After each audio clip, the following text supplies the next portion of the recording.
नमस्कार राजेश जी, नमस्कार श्रोताओं। मेल इनफर्टिलिटी एक बहुत बड़ा कारण है बच्चा नहीं ठहरने का। अच्छा। इनफैक्ट 1/3 जो कारण होता है, किसी को भी अगर बच्चा नहीं ठहरा है उसके लिए 30 से 50% जो होते हैं उसका कारण पुरुष होता है। बहुत ज्यादा हाँ। है। 30 से 50% महिला भी होती है और किसी किसी लोगों में ये अनएक्सप्लेन्ड कॉज होता है। तो मैं यही कहना चाहती हूँ कि जब जो महिला आती है अपने पति के साथ अवश्य आए। और जांच सिर्फ महिला का नहीं होता है, पुरुष का भी जांच होता है। पुरुष के धात का जांच होता है और उसमें अगर ठीक ठाक आया तो ठीक है, लेकिन अगर गड़बड़ी आई जी तो उनका फिर ब्लड टेस्ट होता है कि हार्मोन यानी कि शरीर में कोई केमिकल की गड़बड़ी तो नहीं है जी। उनका अल्ट्रासाउंड होता है और उनका एग्जामिनेशन होता है। और कभी कभी तो उनमें कोई जेनेटिक बीमारी यानी कि अनुवांशिक बीमारी के कारण तो बच्चा नहीं ठहर रहा है, जो उनके बाप दादा में पहले से चला रहा है। हाँ। वो भी जानना जरूरी होता है। और मैं इस माध्यम से ये भी बताना चाहती हूँ कि ऐसा नहीं है कि अनुवांशिक बीमारी सिर्फ बाप दादा के से ही आता है। कभी कभी अनुवांशिक बीमारी एक बच्चा जब अपनी माँ के पेट में रहता है तब भी वो चेंजेस होते हैं। तो जरूरी नहीं कि फैमिली हिस्ट्री है जेनेटिक प्रॉब्लम का तभी बच्चा जेनेटिकली, वो पुरुष जेनेटिकली एबनॉर्मल, जब वो माँ के पेट में बच्चा रहता है तब भी वो दिक्कत हो सकता है। या किस कारण से होता है? सबसे जरूरी तो है कि पुरुष जागरूक हों। हाँ। जागरूकता हर चीज से है और ये शुरुआत होती है लाइफस्टाइल से। जी। अगर कोई पुरुष अत्यधिक स्मोकिंग कर रहे हैं, टोबैको यूज कर रहे हैं, अगर अल्कोहल ले रहे हैं यानी कि शराब ले रहे हैं, तो वो एक कारण होता है जिसके कारण बच्चा नहीं ठहरता है। यानी कि उनका जो धात होता है उसमें गड़बड़ी होती है। किसी को अगर मोटापा है तो वो एक कारण हो सकता है। कोई किसी का ऐसी जगह काम कर रहा है जहाँ की उसका टेम्परेचर ज़्यादा है यानी कि गर्म इन्वायरमेंट में कोई अगर ज़्यादा काम कर रहा है तो वो भी एक कारण होता है पुरुष इनफर्टिलिटी के लिए। ये सब तो बेसिक कॉजेस है। तो कम से कम इन चीज़ों पे ध्यान दें। अच्छा खाना खाएं, अखरोट, बादाम, अच्छा फल फूल ये सब खाएं, फास्ट फूड अवॉइड करें। तो कम से कम ये बेसिक चीज़ को अपनाएं। कम से कम मेल इनफर्टिलिटी जिस तरह से बढ़ रहा है वो कम से कम थम जरूर जाएगा। डॉक्टर श्रद्धा, बच्चेदानी में गांठ क्या बच्चा नहीं होने का कारण हो सकता है? बहुत ही अच्छा सवाल है। बहुत सही महिलाएं जो मेरे ओपीडी में आती हैं, कुछ लोग फोन करके भी ये पूछते हैं। बच्चेदानी में गांठ जिसे कि फाइब्रॉइड कहते हैं या कुछ लोग रसौली भी कहते हैं। फाइब्रॉइड इनफर्टिलिटी का कॉज हो सकता है। ये डिपेंड करता है कि गांठ कहाँ पे है जी और गांठ का साइज कितना है। अगर गांठ का साइज 5 सेंटीमीटर से बड़ा है तब तो वो निकलवा ही लेना होगा, तभी बच्चा ठहरने में अच्छा होगा। देखिए, गांठ भी 3 तरह का होता है। बच्चेदानी के लाइनिंग के तरफ हो यानी कि जिसको हम लोग सब म्यूकोसल कहते हैं, वो गांठ जो होता है वो बच्चा ठहरने में दिक्कत कर सकता है। अच्छा। तो हमेशा उस गांठ को निकाल देना चाहिए।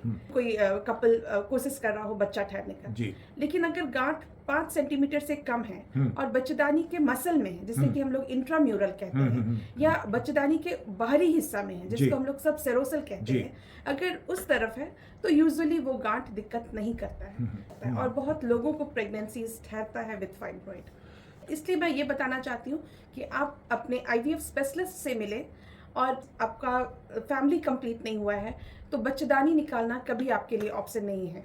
अगर आपका फैमिली कंप्लीट नहीं हुआ, आपको जितने बच्चे चाहिए उतने नहीं हो पाए हैं तो। एक बड़ा अटपटा फोन कॉल आया है जो हमारे पेशेंट रहे हैं श्रद्धा आईवीएफ के, कि किसी और जगह से श्रद्धा आईवीएफ के नाम पर उनको फोन कॉल आया था। क्या कहना चाहिएगा?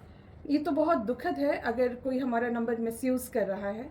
मैं ये बताना चाहूंगी कि सचेत रहना होगा जी और मिसगाइड ना हो। ये तो पता तब चल गया ना जब वो पेशेंट हमारे यहाँ से जुड़ा हुआ है और उसी को फोन कॉल चला गया। तो अगर आपके पास कहीं से भी कोई फोन कॉल आए तो विश्वास नहीं करना। हमारा कोई ब्रांच नहीं है। डॉक्टर श्रद्धा मिलती हैं सिर्फ श्रद्धा आईवीएफ में, जो निरंजन आरोग्य निकेतन का एक यूनिट है और ये भिकना पहाड़ी मोड़ पटना 4 में है। और चलिए आगे बढ़ते हैं। ऐसे चिंता नहीं करनी है, ढेर सारी चीजें होती रहती हैं, है ना, जब कोई इंसान आगे बढ़ता है। तो बहरहाल टीबी क्या कारण है बच्चा नहीं ठहरने का? आपने बहुत अच्छा क्वेश्चन पूछा। और टीबी एक समय एक ऐसी बीमारी थी, बल्कि इंडिया में ऑलमोस्ट 80% लोग इन्फेक्टेड थे टीबी से। 80% लोग को टीबी था यानी कि 10 में से 8 को।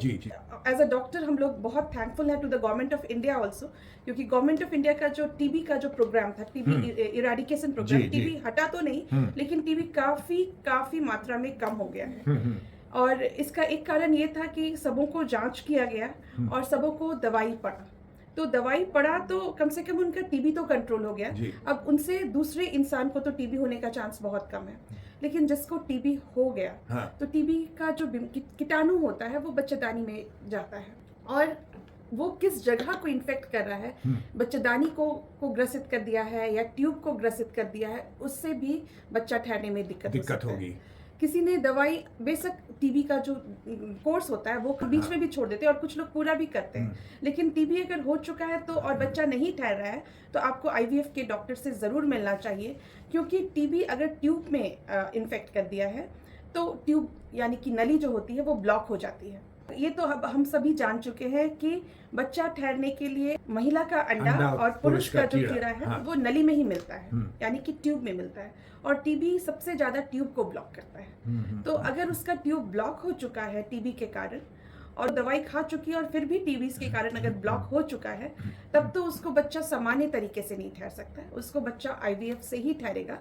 उसमें आईवीएफ का रिजल्ट एक्सीलेंट होता है। अरे वाह, क्या बात है। उनको निराश होने की जरूरत नहीं है। अगर बच्चा नहीं ठहरने का कारण ट्यूबल ब्लॉक है तो आईवीएफ का रिजल्ट उसमें वेरी हाई सक्सेस रेट होता है। ये तो बहुत अच्छी बात है। एक बात और बता दीजिए, ये तो महिला की आपने बात बताई, क्या पुरुष में भी अगर टीबी हो जाए तो? पुरुष में भी टीबी होता है और उसके कारण भी उनका कीड़ा जो होता है वो कम हो सकता है। गर्भ निरोधक गोली जो कि बहुत अर्ली एज में भी लड़कियां शुरू कर देती हैं आज, क्या आगे चल के बच्चा नहीं होने का कारण है? ये बहुत अच्छा क्वेश्चन और बहुत बड़ा मिथ है सोसाइटी में।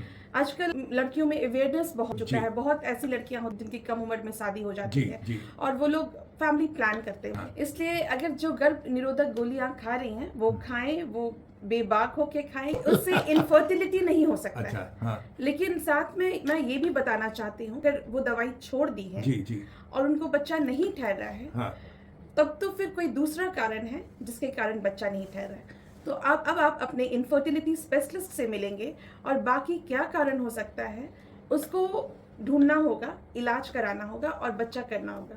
क्योंकि आजकल एक दूसरे दर्जे के भी लोग रहते हैं, जैसे जो बहुत एम्बिशियस होते हैं, जो जिनकी शादी ही 30 साल में होती है और बोलते हैं हम 35, 38 या 40 साल में हम लोग प्रेगनेंसी प्लान करेंगे, क्योंकि पहले उनको अपना कैरियर चाहिए होता है, फिर घर चाहिए होता है, फिर गाड़ी चाहिए, सबसे लास्ट ऑप्शन होता है फैमिली। तो अगर वो गोली खा रही हैं उसके बाद फिर वो प्लान कर रही हैं तो कभी भी ये नहीं सोचें कि गोली खाने के कारण उनको बच्चा नहीं ठहरा। उसे इनफर्टिलिटी डॉक्टर से मिले, इलाज कराएं और उनको जरूर फायदा होगा। जरूर फायदा होगा। पॉजिटिव सोच के साथ आगे बढ़ना चाहिए जीवन में, लेकिन अति किसी भी चीज का घातक होता है। डॉक्टर श्रद्धा, आप हमारे साथ आज के इस ममता का आंचल कार्यक्रम में आई, आपका बहुत बहुत धन्यवाद। धन्यवाद राजेश जी।